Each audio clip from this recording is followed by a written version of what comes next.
Sogra hôm nay đưa con gái đi đến bờ sông tìm dưa hấu hoang dã. Hai mẹ con thu hoạch rất nhiều, mang về nhà với lũ trẻ, chia sẻ sự ngọt ngào của mùa hè. Sáng nay, Sogra đi giày một bên, bảo bọn trẻ chăm sóc đàn cừu ở nhà. Anh ấy sẽ đến bờ sông và hái một ít dưa hấu hoang dã, nhân tiện còn phải thu thập một ít mật ong hoang dã. Hôm nay con trai cả cũng ở nhà. Sogra hỏi anh ấy có muốn đi cùng không, nhưng đứa con trai lớn nói nó có việc riêng phải làm, không đi được. Sau khi chuẩn bị xong, Sogra sẽ đi với Zainab trên con đường núi đến bờ sông. Hai mẹ con giờ đã đến bờ sông. Ở đây có nhiều nước, môi trường ẩm ướt cho sự phát triển của thực vật hoang dã, cung cấp điều kiện lý tưởng, cũng có thể là một mảnh dưa hấu hoang dã. Sogra và Zainab quan sát cẩn thận cỏ xung quanh, tìm kiếm từng chút một với đất ẩm ướt.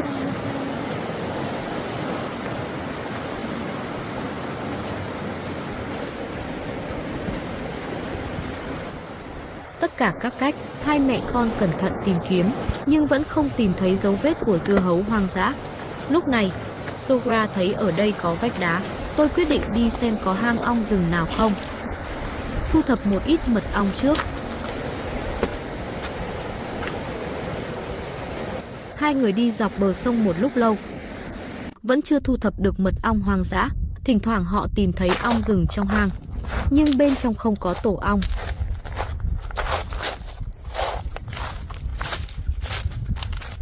Hai mẹ con tiếp tục đi dọc theo thung lũng.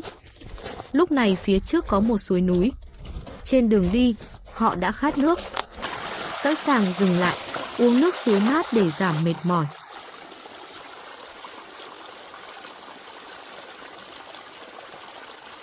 Nước suối này là nguồn nước tự nhiên từ lòng đất. Đó là một vụ tràn nước ngầm điển hình. Khi nước địa phương tích tụ ở một mức độ nhất định bên trong, nó sẽ tìm kiếm dọc theo các vết nứt và đứt gãy trong đá. Lối ra ở phía dưới sẽ tự nhiên phun ra để tạo thành nước suối. Sogra để Zainab đi bên phải để tìm hang động của gió hoang. Zainab trèo lên vách đá dốc để xem. Vẫn không tìm thấy. Bộ sưu tập hôm nay không suôn sẻ lắm, bình thường đối với người du mục. Món quà của thiên nhiên không bao giờ ổn định, đôi khi đi bộ nửa ngày cũng không có gì. Đôi khi may mắn, có thể ở cùng một khu rừng núi tìm thấy một số mật ong và trái cây.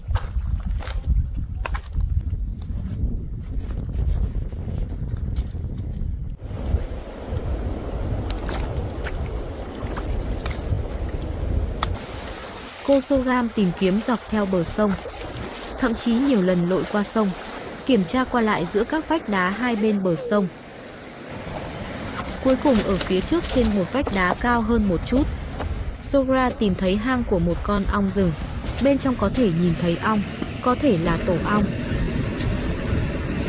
Sogra lập tức đưa móc sắt vào trong hang, lấy thủy triều bên trong.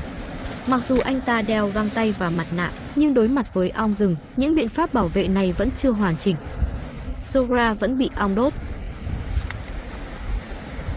Hắn cố chịu đựng nỗi đau, không lâu sau đã móc ra một khối tổ nhỏ. Ha ha!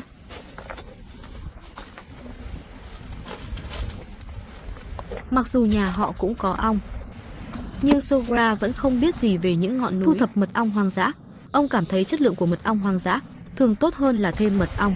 Nguồn mật ong do ong rừng thu thập hầu hết đến từ hoa và cỏ dại ở vùng núi sâu. Những loại cây này rất đa dạng và không bị can thiệp của con người. Vì vậy, mật ong được làm tinh khiết và tự nhiên hơn, hương vị đậm đà hơn. Ngược lại, ong nhà thường thu hoạch mật trong một phạm vi cố định.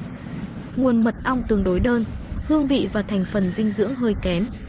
Cho nên cho dù quá trình thu thập vất vả, bị cắn là không thể tránh khỏi. Sogra vẫn phải tìm cái này hết lần này đến lần khác. Món quà ngọt ngào của thiên nhiên. Mỗi tổ ong trong tổ ong này đều sáng bóng, bên trong đầy mật ong. Sogra chỉ lấy những tổ đã có mật ong. Tổ ong không có mật ong, hắn sẽ đặt nó trở lại cái lỗ để ong rừng có thể tiếp tục ở lại con ong ban đầu, sống trong tổ và làm mật ong. Thu thập xong cái này, hai mẹ con tiếp tục tìm kiếm mục tiêu tiếp theo. Trong khe đá này, có thể thấy rõ bên trong có một đàn ong rừng đang bận rộn trong tổ ong. Cái này thu thập dễ dàng hơn nhiều.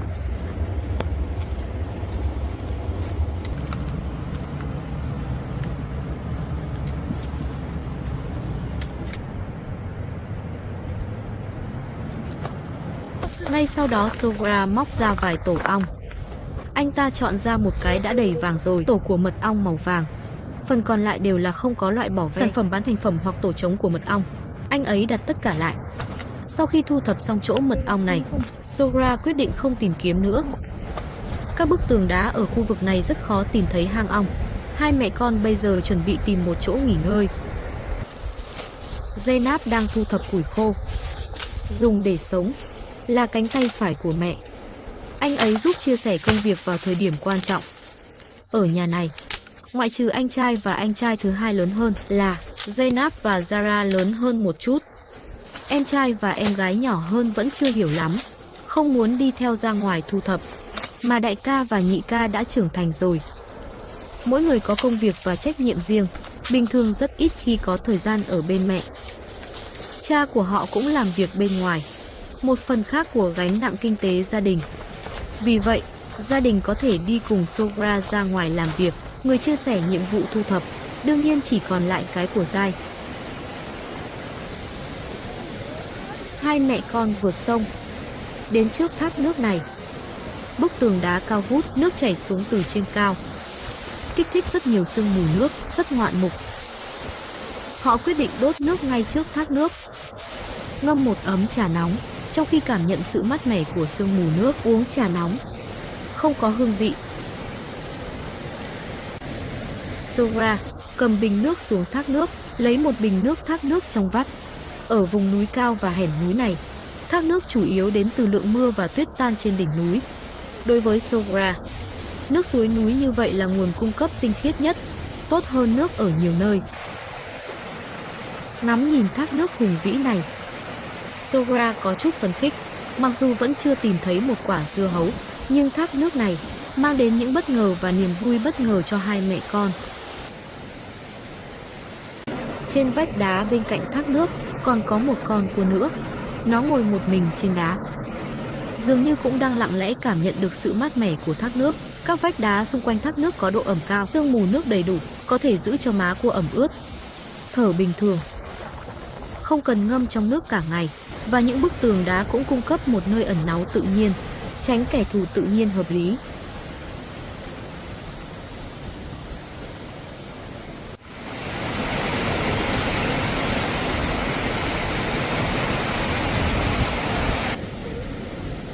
Một lát sau, trà đã được ngâm xong rồi.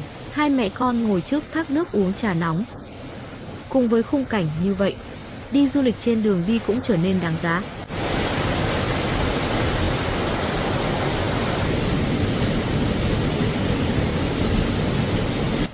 Uống xong trà nóng, hai mẹ con đeo túi vải, vượt qua dòng nước chảy mạnh và đi về phía bên kia. Do dòng sông chảy nhanh, hai mẹ con phải cẩn thận đối phó, nắm tay nhau để tránh bị nước cuốn trôi. Nhưng tai nạn xảy ra rất nhanh. Sogra trượt chân, đập thẳng xuống sông, toàn thân ướt đẫm. Sau khi lên bờ an toàn, Sogra thua một hơi dài. Sống giữa núi sông này, vượt sông leo núi, vượt qua thung lũng từ lâu đã là một phần của cuộc sống hàng ngày. Chỉ là mỗi lần lội nước vẫn cần hết sức cẩn thận. Bởi vì trước thiên nhiên này, bất kỳ sự bất cẩn nào cũng có thể gây rủi ro. Mẹ và con gái, tất cả các con đường đến thảm thực vật này tương đối nhiều bờ sông. Xem có dưa hấu nào phát triển không. Sogra nhắc nhở Zainab, đặc biệt chú ý đến cỏ và thảm thực vật cao.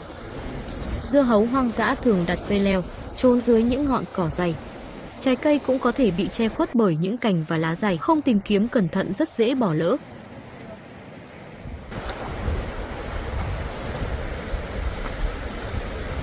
Hai mẹ con tìm rất lâu, cuối cùng cũng thành công.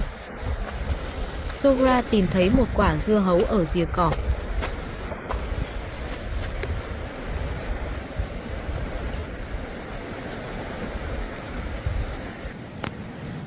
Dưa hấu này có kích thước trung bình, trọng lượng khoảng 3 đến 5 kg.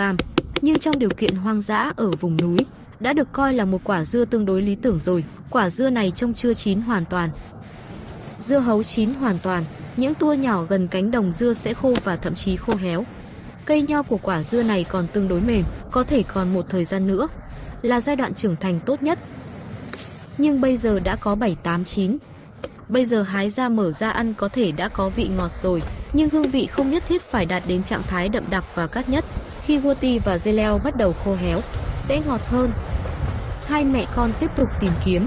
Sớm thôi, Zainab tìm thấy một quả dưa hấu ở phía trước, đầu to gần bằng ngực. Khi anh ấy phấn khích, Sogra lại nhìn thấy một quả dưa hấu ở phía trước. Công phu ngắn ngủi, họ tìm thấy 3 quả dưa hấu cùng một lúc.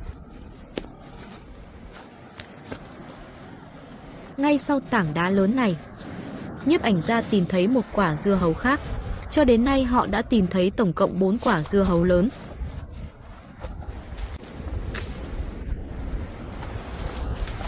Thời gian chín của dưa hấu ở nơi này thường từ giữa tháng 7 đến đầu tháng 9. Độ cao khác nhau, thời gian trưởng thành sẽ có chênh lệch múi giờ 2 đến 4 tuần.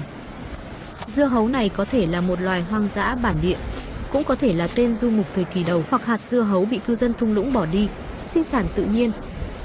Hạt giống của dưa hấu có sức sống rất mạnh, miễn là có độ ẩm và ánh sáng mặt trời phù hợp, nó có thể tự nảy mầm và phát triển.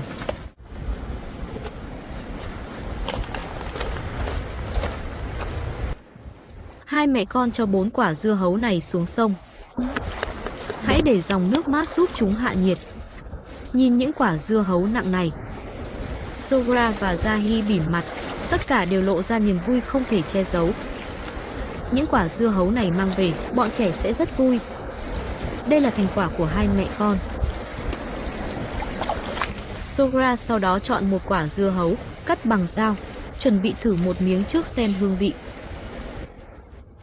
Khi vỏ dưa được cắt ra, màu sắc của quả dưa lộ ra là màu hồng nhạt đến màu đỏ nhạt, không đạt đến màu đỏ đậm hoàn toàn trưởng thành.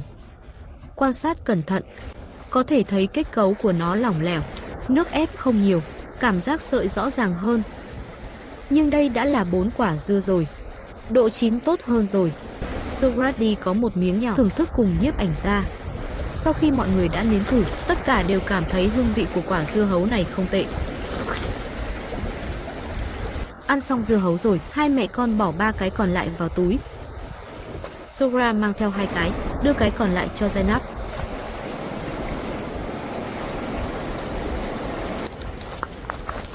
Hai mẹ con đeo túi vải trên con đường núi trở về. Hôm nay chuyến thu thập này lúc đầu mặc dù không thuận lợi, nhưng thiên nhiên đã không làm họ thất vọng. Thu hoạch 4 quả dưa hấu và một chút mật ong. Đi bộ một đoạn đường núi dài, cuối cùng họ đã về nhà trước khi trời tối. Á Tâm thấy mẹ và chị gái về đến nhà, lập tức nhảy múa vui vẻ. Vui vẻ nhảy một điệu nhảy nhỏ để chào đón. Nhìn thấy chị gái và mẹ từ túi vải lấy dưa hấu ra, ánh mắt Á Tinh lập tức sáng lên. Vui mừng ôm dưa hấu, tiếp tục nhảy và nhảy để ăn mừng. Á Tâm luôn là bầu không khí trong nhà. Có anh ấy trong sân không bao giờ thiếu tiếng cười. Ngày thường Sogra rất yêu thương đứa con trai nhỏ này. Mặc dù trong nhà có nhiều con, có rất nhiều thứ, nhưng trong lòng hắn, Á Tinh luôn là em bé cần được chăm sóc đặc biệt. Đây là thời điểm được chờ đợi nhất. Cắt dưa hấu, xem kết quả mở hộp mù. Đáng tiếc là kết quả mở hộp mù của quả dưa hấu này không lý tưởng. Phần lớn bên trong của dưa hấu vẫn là màu hồng nhạt, gần với màu trắng. Hầu như không có khu vực màu đỏ đậm đặc trưng của dưa hấu chín. Rõ ràng, dưa hấu này còn lâu mới đạt đến độ chín tối ưu. Tình huống cắt quả dưa hấu thứ hai tốt hơn một chút.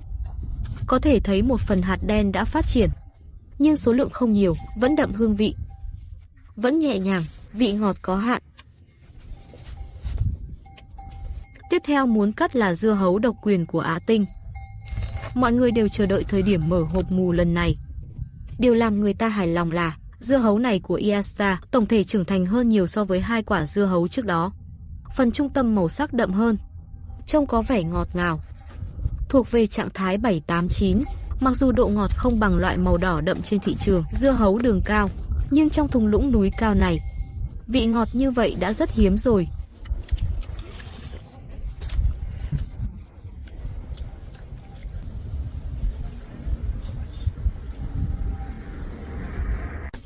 Sau khi ăn xong dưa hấu, trẻ em nhanh chóng thoát khỏi bầu không khí sôi động, trở lại với sự bận rộn hàng ngày. Họ đẩy đàn cừu vào chuồng, chờ sữa dê. Cừu cái sau khi ăn trong ngày, lượng sữa tiết ra sẽ tương đối đủ. Vắt sữa vào buổi tối để có được sữa cừu tươi nhất, có thể giảm bớt gánh nặng cho cừu cái. Hãy để họ nghỉ ngơi tốt hơn vào ban đêm. Sữa dê là một trong những nhiệm vụ hàng ngày của Zainab. Miễn là anh ấy ở nhà, hầu như lần nào anh ấy cũng phụ trách công việc này. Đôi khi Zainab đi chơi với mẹ. Sau đó, công việc vắt sữa sẽ được thực hiện bởi tiếp quản với Zara.